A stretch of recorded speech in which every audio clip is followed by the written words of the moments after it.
The Copycat Chameleon, written by Catherine Veitch, illustrated by Veronica Montoya.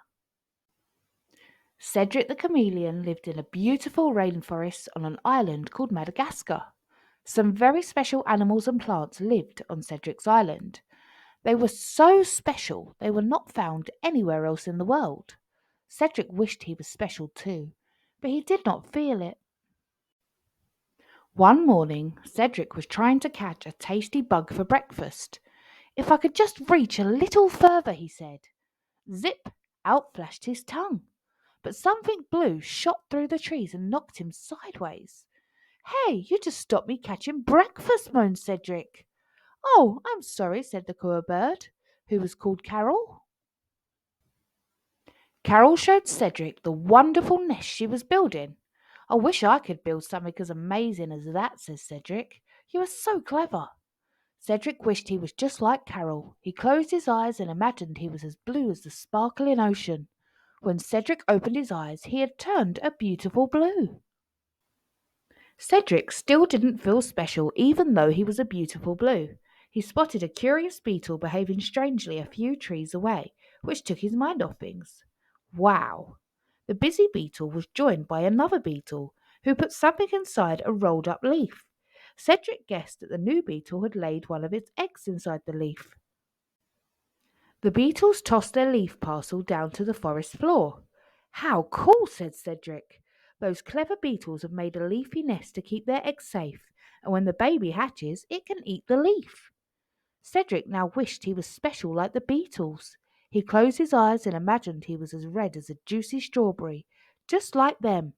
And when he opened his eyes, he had turned a deep red.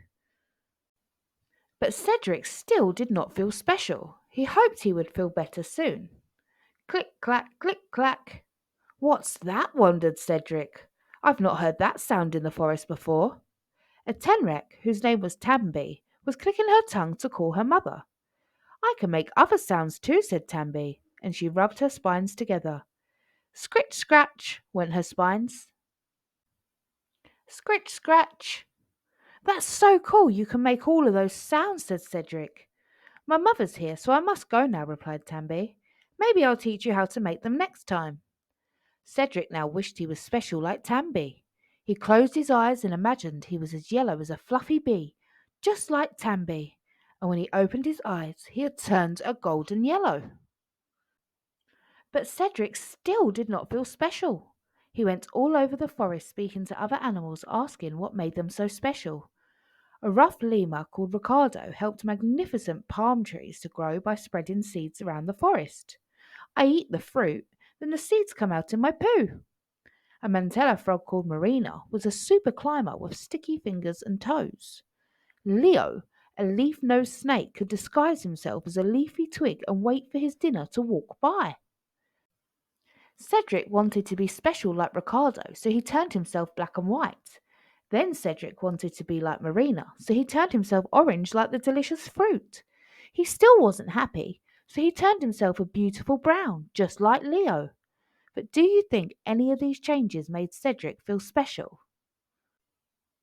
"I'm never going to feel special," sighed Cedric, and he turned himself green again so he could hide among the leaves. He hardly noticed when another chameleon spoke to him. "Hello, my name is Clementine." "Are you speaking to me?" asked Cedric. He did not believe that such a pretty chameleon had noticed him, but Clementine had often seen Cedric and wanted to get to know him. Cedric and Clementine started spending time together, and Cedric began to feel special. "You don't need to copy anyone," smiled Clementine. "You are special to me, just as you are." And one other thing made Cedric happy. He was going to be a daddy. Soon he would have his own family to care for. What could be more special than that? The end.